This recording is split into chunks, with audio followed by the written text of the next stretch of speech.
Hi, I'm Tim. Welcome to Watchbox, and thanks for logging on.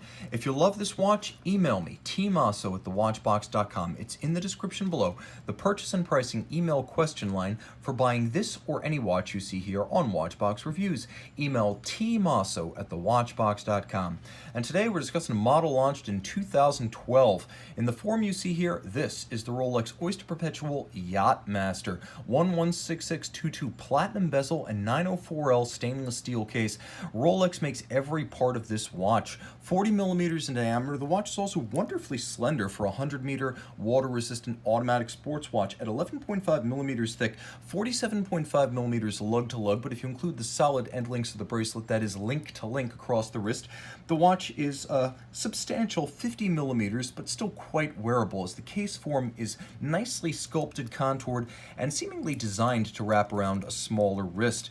The spacing between the lugs is 20 millimeters if you want to throw it on a strap, but the Oyster bracelet will be hard to replace, as it's essentially designed for the watch and pretty perfect. The synergy between the two, both beautiful and solid. On my 16 centimeter circumference wrist, the watch wears about a millimeter thinner than a Submariner. Flat, flush, and graceful, as the case camber and the arc of the tapered lugs gives it a different feel, a different stance, and a different ambiance than something like a GMT, a Sub, or a Sea Dweller.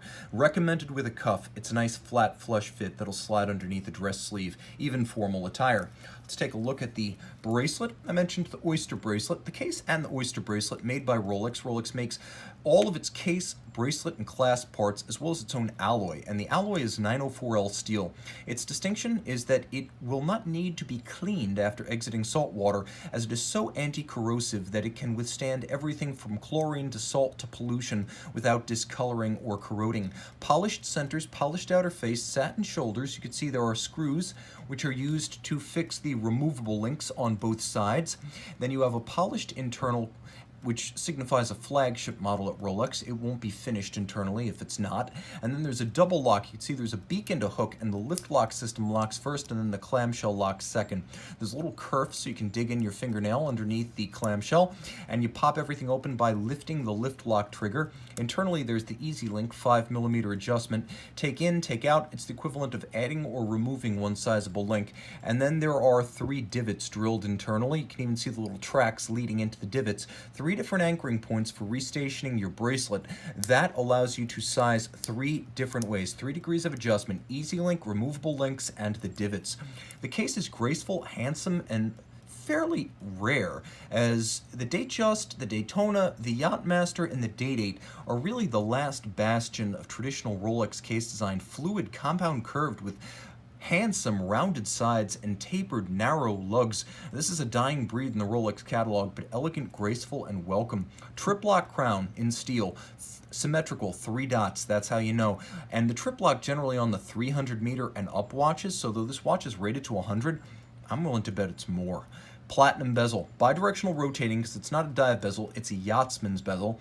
Line it up with the minute hand, and now it's designed to count up to the start of a match or a race within a regatta. So if you are a yachtsman, you can use this bezel to time the start to your event, or if you're me, you will time the oatmeal in the microwave, the fish tacos on the grill, or the kids' time out.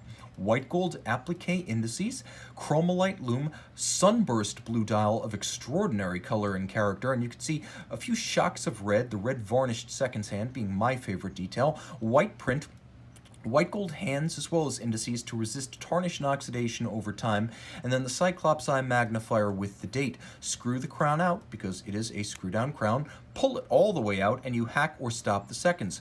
Pull it into its intermediate position, and you activate the quick-set mechanism. The watch features a manufacturer caliber 3135 underneath the solid caseback, and this movement pivots on 31 jewels, winds bidirectionally, has a 48-hour power reserve, stop seconds, and a quick-set date, a handmade Breguet overcoil hairspring adjusted in 6 positions, and yes, it's a COSC chronometer, but it's also adjusted as a fully cased-up watch. The chronometer positions are 5. Rolex's in-house test is the full watch in 6 positions to deliver precision of -2 + 2 seconds per day or better. Remember, COSC chronometer testing is -4 + 6.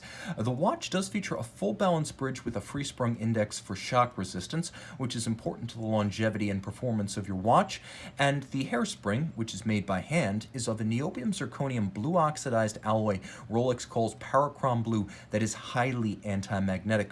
All of this beats away at 28,800 vibrations per hour or 8 beats per second.